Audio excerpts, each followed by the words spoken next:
We're here today for a change of plea in the matter of the State of Ohio versus Rodney Lee Williams, case number 25 CR 417. Mr. Williams is present today in open court with his attorney, Mr. Jim Matthews. Defendant was indicted on 2 counts, both counts possession of cocaine, each a felony 5 under 2925.11a, count 1 carrying a forfeiture specification. The indictment was filed on May 16th of 2025. Discovery has been sent. The state understands that the defendant is prepared to withdraw his previously entered plea of not guilty and instead plead guilty to count 1 with the forfeiture. We would seek to dismiss the outstanding charge at the time of sentencing, Your Honor. There is no agreement as to sentencing. We would request a PSR as well as a drug and alcohol evaluation.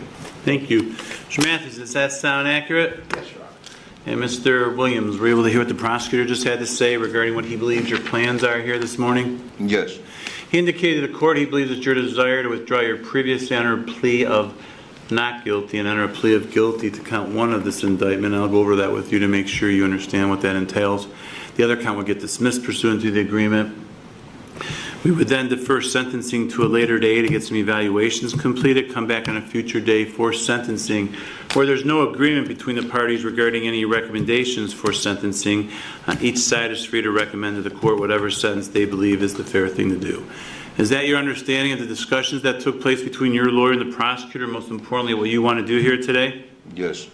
Well, before I can accept your plea, I need to make sure you understand everything we're doing here. You need to make sure you understand what it is you're charged with and pleading guilty to, the rights you have that you give up by pleading guilty, as well as all the possible penalties you face. So for me to determine those issues, I'm going to ask you a series of questions. If at any point when I'm asking you these questions, if you're unsure, unclear of anything I'm asking you, if you need anything repeated or clarified, if you want a moment to talk with your lawyer to ask him questions, or even if you want to ask me questions, make sure you let me know that, because I need to make sure you understand everything going on, all right? Okay. All right.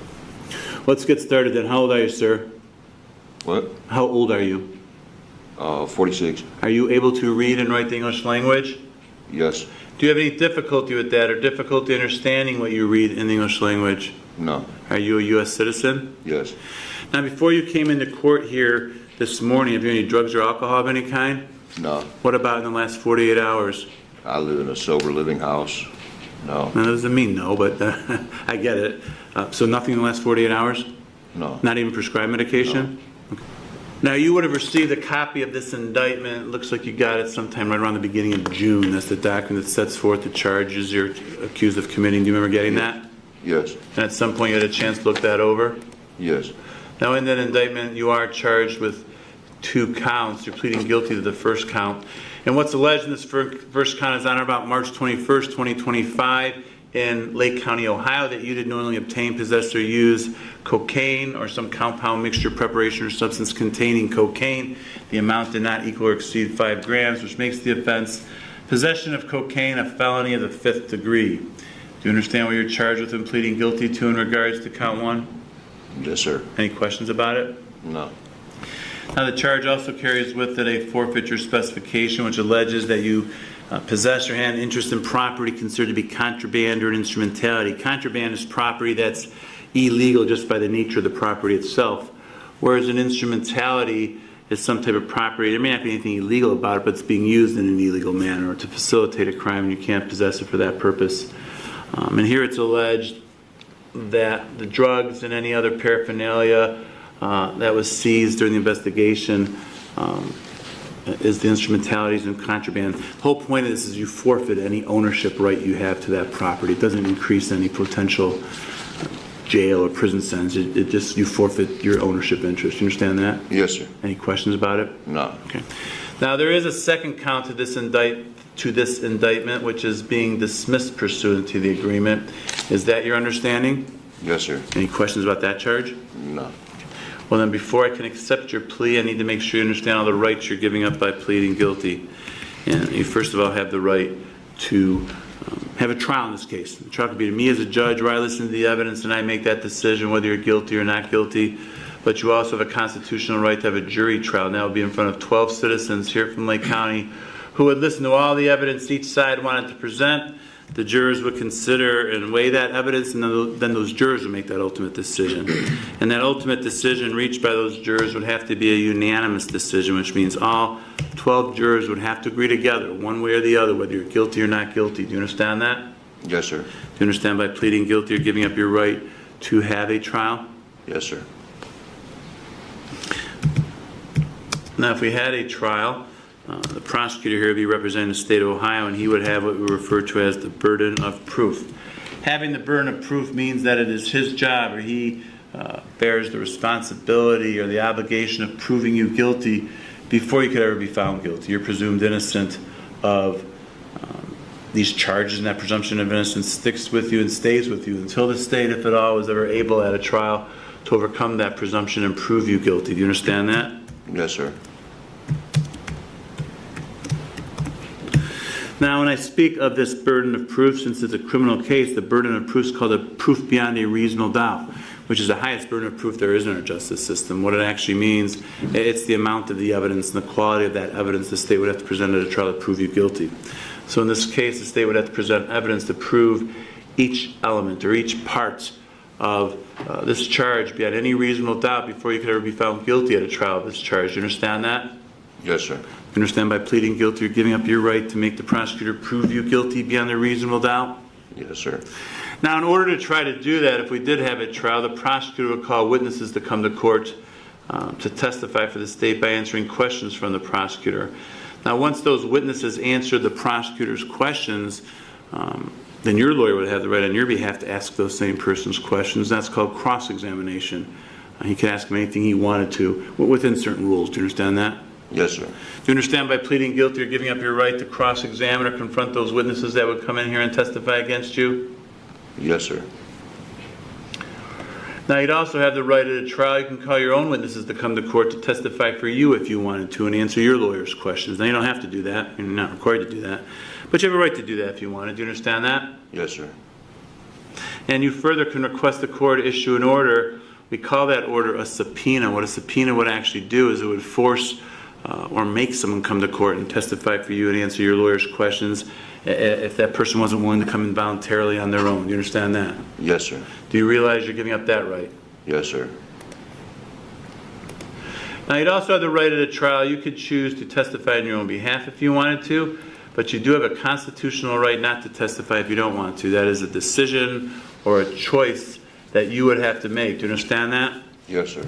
And since that's your choice, what that really means then is that nobody else could force you or make you. Nobody could compel you to testify against yourself at a trial if you didn't want to. I can't make you testify. But more importantly, the prosecutor here is not allowed to call you as a witness, make you get up on the stand and answer questions and testify. Your own lawyer can't make you testify if you didn't want to. Do you understand that? Yes, sir.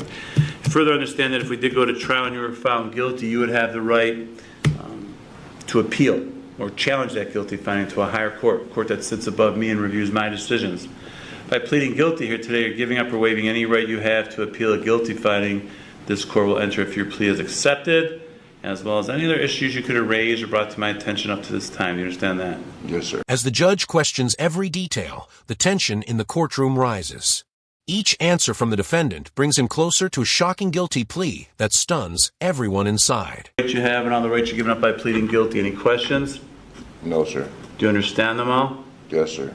And do you still want to plead? Do you understand a guilty plea is a complete admission of guilt? It means you're admitting to the facts being alleged by the prosecutor. We're not going to argue that you didn't do this or it's someone else's fault or anything like that. Do you understand that? Yes, sir. Further, as a result of pleading guilty, the effect of that plea is that you'll be found guilty by the court, and then you'll subsequently be sentenced by the court. Not today, but on another day, but you'll be sentenced as a result of pleading guilty. Do you understand that? Yes, sir. Now, as far as sentencing goes, you're pleading guilty to a felony of the 5th degree. This offense is punishable by a possible term in prison of a minimum of 6 months, a maximum of 12 months, or any whole number in that range of 6 to 12. Do you understand that? Yes, sir.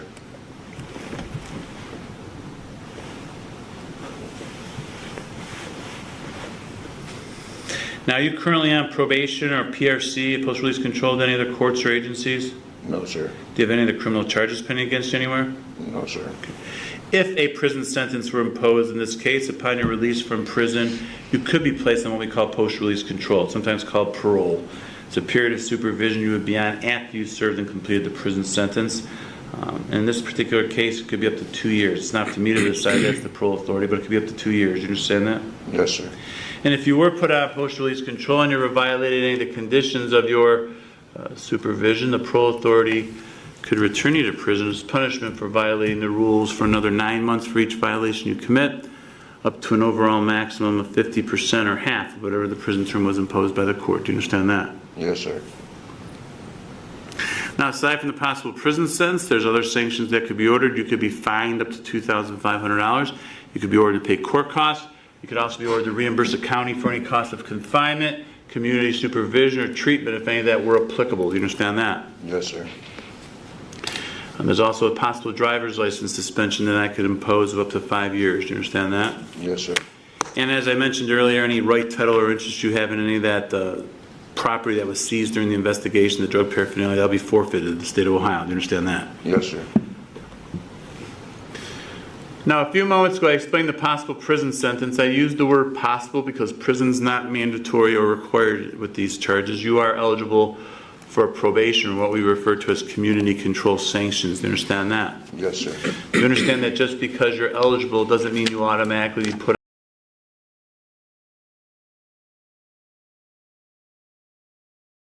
In the case of State versus Amber Marino, the defendant, Amber Marino, age 22, appeared before the court charged with criminal mischief involving damages between $2,500 and $30,000, a state jail felony punishable by 180 days to 2 years in a state jail facility and up to a $10,000 fine. At the outset, the court confirmed that Marino had reviewed all discovery materials, the indictment, and the court's admonishments with her attorney. She acknowledged understanding her constitutional rights, as including her right to a jury trial, the right to confront witnesses, and the right to remain silent.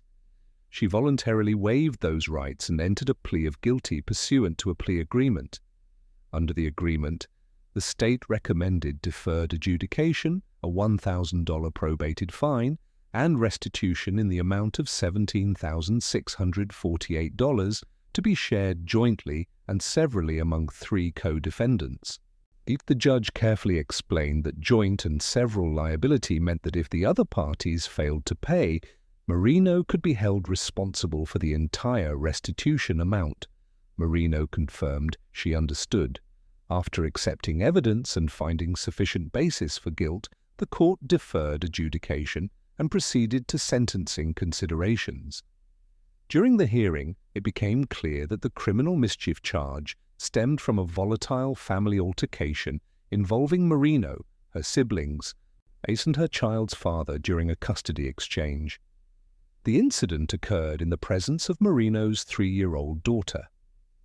The judge shifted focus from the property damage to the broader emotional harm caused by the confrontation, emphasizing the impact of adult conflict on a young child. The court addressed the importance of healthy co-parenting and strongly advised against bringing new romantic partners to custody exchanges, noting that such situations often escalate tensions. The judge stressed that custody exchanges should occur in neutral, safe locations, such as a police station, particularly when conflict exists. Marino disclosed that she was unemployed and financially dependent on her boyfriend. The court emphasized the importance of self-sufficiency, particularly as a parent, reminding her that reliance on a partner is not a long-term guarantee of stability. She was informed that employment would be required as a condition of supervision.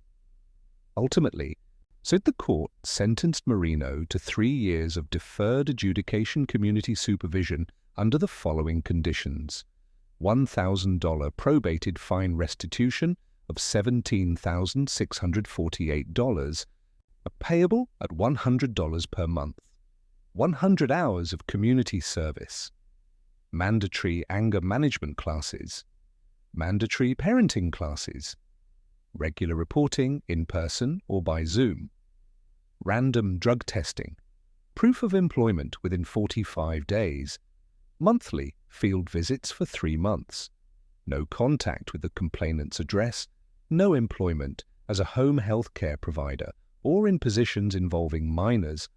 The judge also informed Marino that because the court followed the plea agreement, she waived her right to appeal. As a felony defendant placed on deferred adjudication, she was reminded that compliance and communication with probation would be critical to her success.